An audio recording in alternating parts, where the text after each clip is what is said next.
Kingam-panahy nampitondra ny lohateny hoe fanahoana re dia misy ny ambony nefa nampisihana koa ny ambany.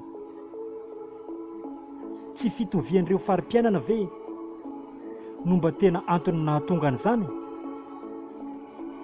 Mafy any izy ity raha toy izao foana, fa raha ny tsinay tsy mba ho vatsy ity koa anie ka ny kibo izay dia tsy maintsy honoana.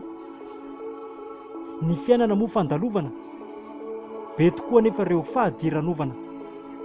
Izany ka tena mampalahelo, nefa dia samby mba olombelo. Maro ireo sahirana hatramin'ny farany, ireo manan-katao koa tia nefa jereo ny habetsahany. Koa dia maninona re no tsy nampitoviana? Amin'ny ankapobeny anefa izy ity tsy dia hoe fanahiniana.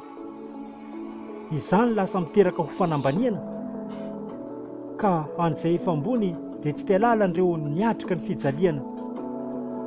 Mbola leon'izy ireo aza no mampiadana ny biby izay ompiana, fa ho an'ireo sahirana dia sanatria tokoa hiandry fahoriana.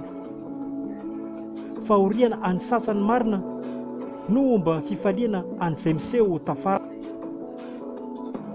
Ny fiainana nefa toy ny kodiaran-tsarety, ka amin'ny tsy ampoizina mety hivadika vetivety. Tsy hoe manome tsinanao ry tompo, noho ny tranga toy izany aza tokony voamaika hanompo. Noho ny maha-olombelona tsy maintsy malahelo, sady izy ity koa tsisy afantarana izay ho lava velo.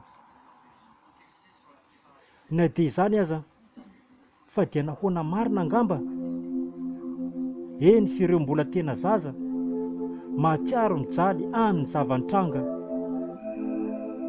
Fizy ireo fotsiny tsy mahay miteny, nefa fantapatatra ny amin'ny fihetsika izy ireny.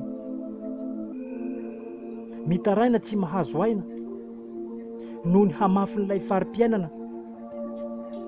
Hatramin'ireo tsy manan-tsiny dia lasibatra, ny an'ireo mpanan-karena kosa nefa mahatsiaro sambatra. Tsy hay intsony hoe iza no omena tsiny, nefa raha ataony fandiniana tsisy mahasamy hafa amin'ny mahavirijiny. Koa asakasaka ny tsirairay, fa ny tena izy aoka isika hivavaka amin'ny ray. Satria ny raintsika izay any an-danitra, izy ihany no tompony lakile sy tena mahafantatra. Jereo ny vato aza hainy zanany havadika ho mofo. Mila fotsiny isika miezaka sy mibebaka aminy ary ny fofofofo. Misy antony avokoa ny mahatonga ny rehetra sy ny lahatra ny anjara. Eny fa na dia zotsy anjarantsika aza no milaza hoe fanahoana rehefa aty afara. Nosoratany izaho Patrika, na hoe Kinga.